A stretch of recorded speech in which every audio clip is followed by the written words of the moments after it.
Hi there, I'm John of John's Carnivorous Plants. This is my indoor nursery, and today I'm going to talk about how to water Nepenthes. So this is a subject that gets covered very briefly in most other like grow guide videos of like, oh, what do I do with the Nepenthes? Well, the answer is Nepenthes don't like to be tray watered. Odema, I think is how you pronounce it. Oedemea. It's basically if a plant is in an environment where it has too much water, you can actually, just like on how humans, we drink too much water, we end up with water poisoning because you basically flush out all the electrolytes, particularly like potassium and sodium, out of your system. Your nervous system doesn't like that. You start having issues. And if you drink too much water, you literally can kill yourself. The case with like the Nepenthes, oh my goodness, I just realized my cat just gnawed off one of the leaves off one of my nips. Actually, no, it's funny enough. I'll show it real quick. Just noticed that. Huh. Gonna have to deal with my cat on that one. Put some chili powder or something on it, keep it from biting. But Nepenthes are susceptible to the same thing in that. Let me see if I have any examples down here. No, I ain't got any at the moment. But they'll start getting splotches, like yellowish to then like brown, or some cases red splotches on the leaves if they're sitting in a tray of water or they're getting too much water to their root system. And the plants literally keeps uptaking that via osmosis, and it causes the cells to literally start rupturing, which is why you see those splotches and the discoloration forming. So in order to avoid that, you just do top watering. Take a cup, water up through it, or if like you have like a watering can or something, like best to have Nepenthes hanging up. Like you'll see them in hanging baskets in people's greenhouses. If you have it down in a tray, try to like have like a spacer between it and the tray. I'll use these little Jello shot cups. I call them little deli containers, whatever you want to call them. Underneath it, sit the pot on top so the plants aren't directly sitting in the tray.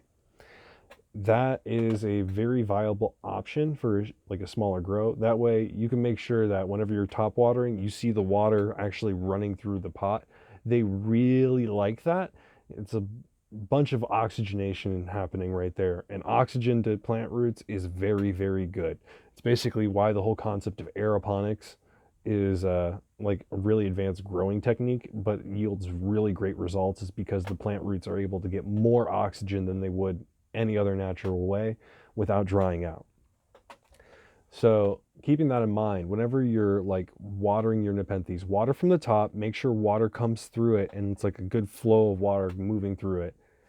And make sure you're watering it very frequently. As they get larger, they require more water, which is one of those things that I see people not realize. Like they'll be like, oh, I'm in this daily routine, I just give it this 1 cup of water every day and it's doing great, and then after 2 or 3 years it just suddenly collapses.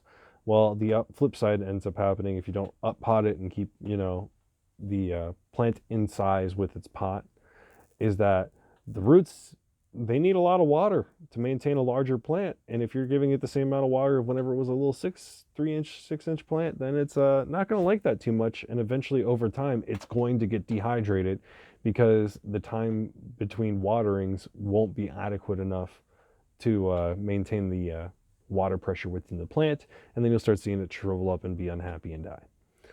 So because of this, as Nepenthes ages, it start upping its water. So like every 6 months to a year, think about not exactly doubling, but like go up by 50%. So like if I'm using one of these cups right here, use 1.5 of these cups for a 1-year-old Nepenthes versus the 0. So I hope that gives you a bit of an idea of on how I go about my philosophy with the Nepenthes and how to water them. If you have any questions, please leave them in the comments below. I'll definitely answer them or make another video out of it. Please like and subscribe if you enjoyed this video, and also go to the links in the description. Go check out my Discord, come say hi and talk plants, or go to my website and buy a plant for me directly and help support this channel. Thank you so much for watching, and I hope to catch you on the next one.